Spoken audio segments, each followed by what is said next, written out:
How to get legendary cards for free in Clash Royale. Hello everyone, welcome to our channel and let's see how we can do it. For this, just simply open up the shop, and over here when we scroll down till this option or this section of daily deals, you might end up getting legendary card over here.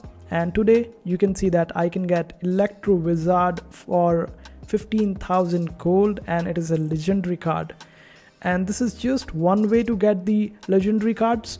The other way is by completing the arena tasks, and recently I got one legendary card because of these arena tasks, and you can check out the legendary card over here as well.